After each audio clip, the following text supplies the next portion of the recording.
Halo semuanya, kenalin nama gue Z dan ngedokumentasiin perjalanan TikTok affiliate gue.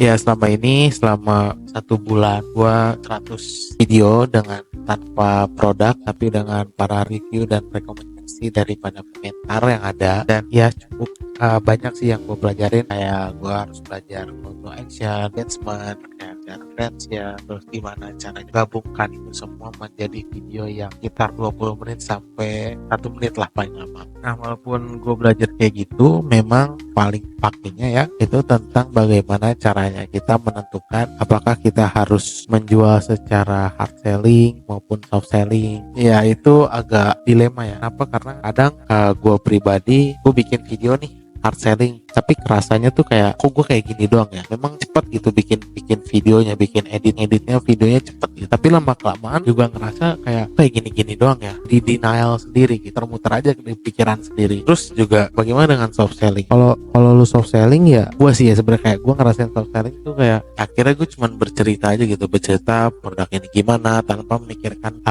harus menjual. Nah dari situ gue pikir gue ngerasa nggak cocok aja gitu kalau di TikTok tuh gue harus menceritakan apa ya, menceritakan produk ini tuh harus kayak gini, dan kayak gitulah pokoknya. Itu kayak ngerasa nggak cocok aja, karena gue ngelihat pribadi gue sendiri, ngelihat atau bermain TikTok tuh gak yang bener-bener nungguin orang bercerita nyampe semenit akan lebih gitu. Ya sekiranya 5 detik bikin gue geli atau cringe atau gue gak bermanfaat, ya gue scroll up atau scroll down aja gitu. Dari situ gue berpikir ini gimana ya caranya ya buat kayak video gue itu berjualan hard selling tapi ya enjoy banget gitu. Dari situ ya gue masih mikir-mikir sih, dan enggaknya itu selama sebulan gue belajar hard selling atau hard selling itu apa, soft selling itu apa, terus gimana caranya engagement, apa membaca engagement, terus yang paling penting niche ya. Kalau gue pribadi sih ya kadang gue berpikir gue niche-nya di elektronik aja, gue karena riset produk, oh ini kayaknya barang bakal viral nih. Pas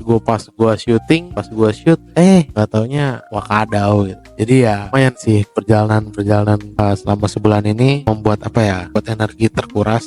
Ternyata kayak bikin videonya tuh gampang, cuman emang yang membuat kita menjadi pusing 7 keliling tuh gue yakin beberapa kali kita setelah mungkin bikinnya satu video tuh paling cuma 1 menit sampai 2 menit, tapi kita balik lagi ke halaman profil kita kayak lihat lagi, oh udah belum, oh ini viewsnya berapa, 10, oh ini viewsnya 200, oh ini viewsnya 300. Itu nguras tenaga ya, mau nggak mau, bukan mau nggak mau sih ya, tapi lebih ke kayak penasaran aja gitu. Udah sampai apa gitu, sampai kayak gimana ya, udah sampai kayak sejauh mana nih video gua gitu. Padahal ya nggak jauh-jauh amat gitu, karena lu juga nggak ngiklan, lu nggak coba belajar copywriting pada saat itu ya. Akhirnya gue coba kayak belajar, oh ternyata judul tuh ya lumayan penting ya gitu, karena dari video-video yang gue lihat, oh ternyata kalau misalnya taruhlah gue jual sempak begi, nanti di search engine-nya keluar sempak begi, itu baru langkah pertama gitu. Nanti langkah keduanya gimana ya caranya kita bertarung di halaman page teman-teman yang berjualan gitu. Apakah kita akan berada di halaman page itu atau enggak? Gue kira itu bakal pelajaran selanjutnya yang gue bakal ajarin sih, karena mau nggak mau kita itu harus memikirkan gimana caranya di videonya itu ada di page search yang orang cari gitu. Misalnya orang nyari alat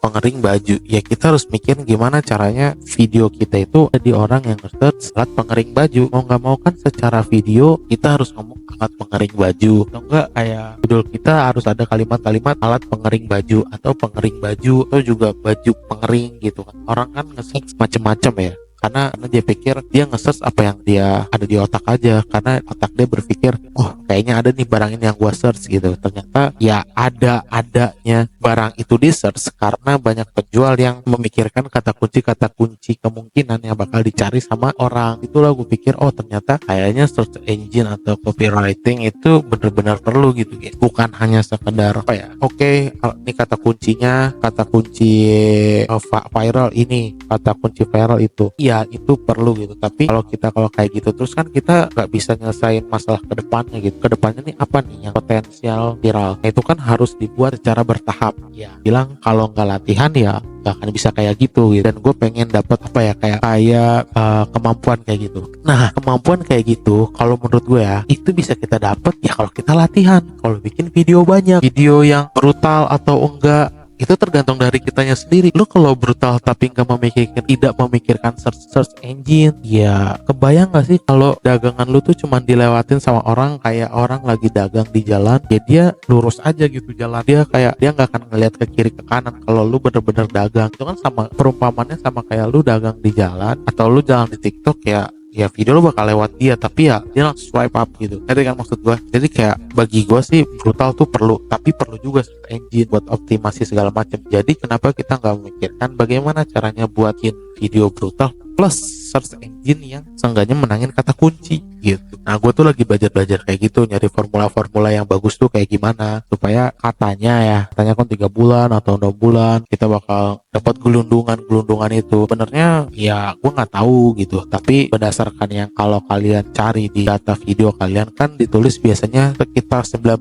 hari baru kalian bisa dapat datanya. Nah, gue pikir sih dari sana ya, kenapa statement itu keluar gitu ya, supaya nanti ketika 3 bulan sama kalian itu ya kalian udah dapat data banyak banget gitu, kata kunci apa aja yang bakal menentukan. Jadi ada benarnya dan sangat benar kalau kita harus konten brutal. Jadi kita bisa memaksimalkan 3 bulan ke depan dengan harapan ke depannya kita bisa memakai kata kunci yang sudah ditetapkan gitu. Yang ditetapkan artinya yang udah sering dicari sama orang. Kalau kitanya nggak brutal ya kita dapat kata kuncinya juga dikit gitu. Berarti kalau kata kuncinya dikit kita dapat, berarti juga ya kemungkinan kita closingnya tuh ya dikit juga. Mungkin dari situ sih yang gue pegang, yang gue tangkap dari statement apa kita harus konten brutal tuh setelah hal ini ya. Jadi kayak ada orang jalur yang brutal, ada yang orang jalur fokusnya ke branding.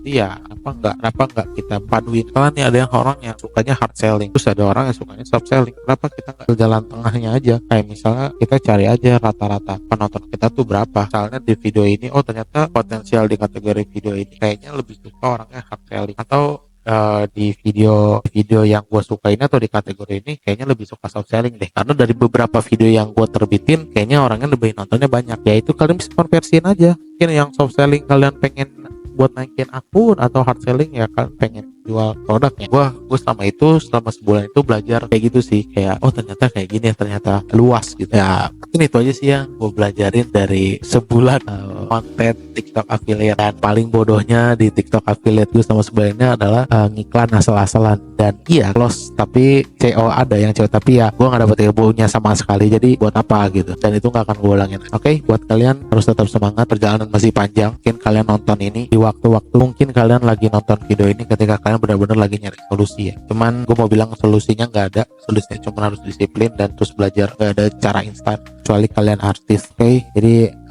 buat kalian yang nonton video ini yang pas lagi ngedown, ingat gue pernah juga kayak gitu. Oke, jadi thank you, sampai jumpa, bye bye.